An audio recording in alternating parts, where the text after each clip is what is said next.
Hey guys, it's Erica here at the Child Care Directorship Podcast.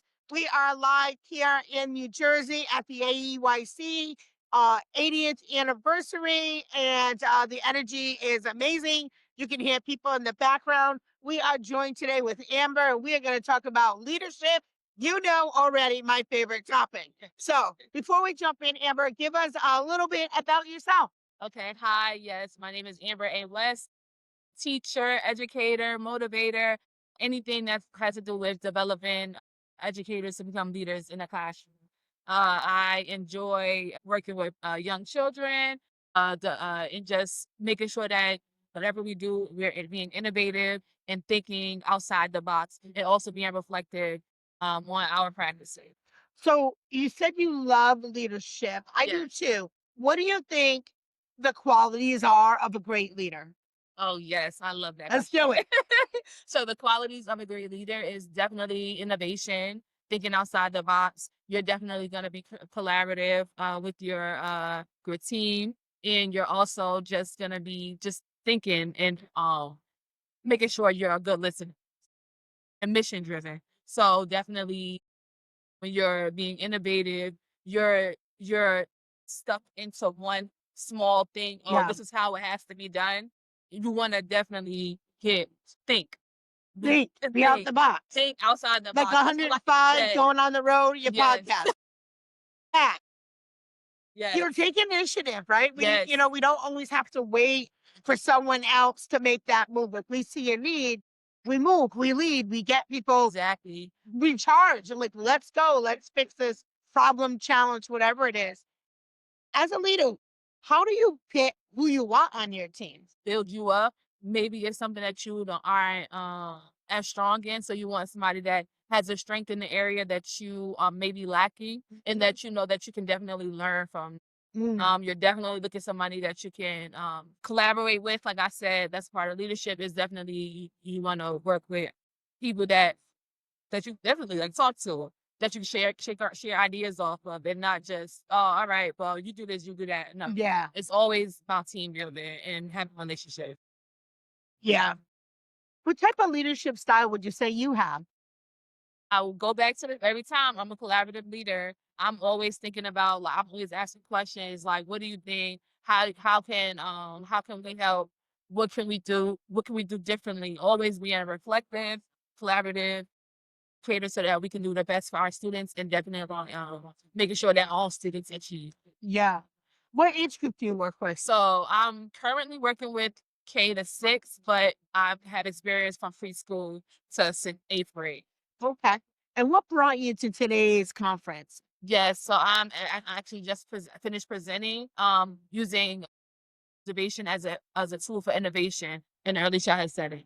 So yep, that's why I'm Okay. here today. Observation is so good. I think, I feel like, particularly in the earlier grades, maybe not so much in K and up because you really have to, because you have to document it.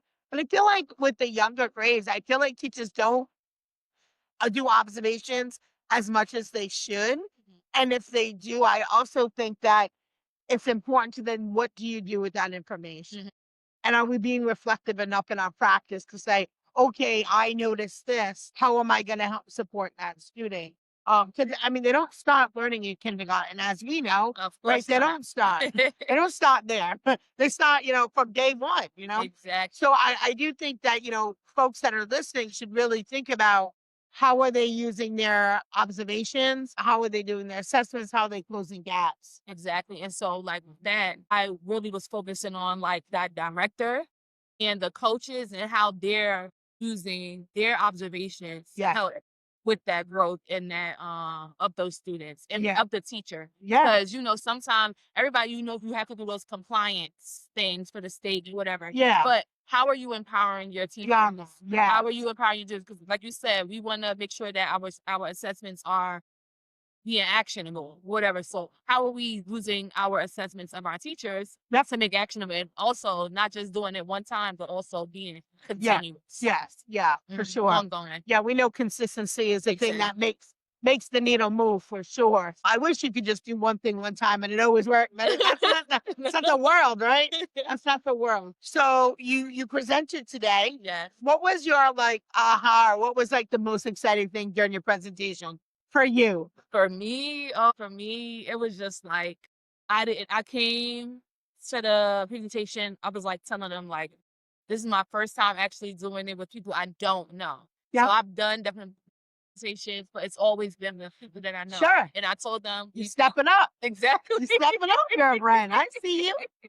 So I was like, y'all are my family now, and like just really just making sure like everybody has a thought, everybody has opinions, and we also just want to make sure that everybody is heard. So and they Yeah. really felt like they were heard, and like they also had like, oh wow, I really didn't think about that. Yeah, you already know.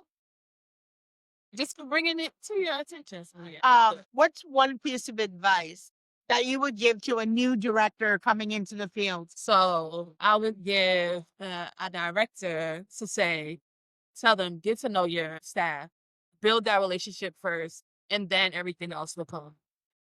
What would you say the biggest challenge that you have now, maybe either working with either personally or with working with other people? What would you say like the biggest challenge that we're facing right now? So the biggest challenge would be just making sure you're on the same page and like everything is aligned.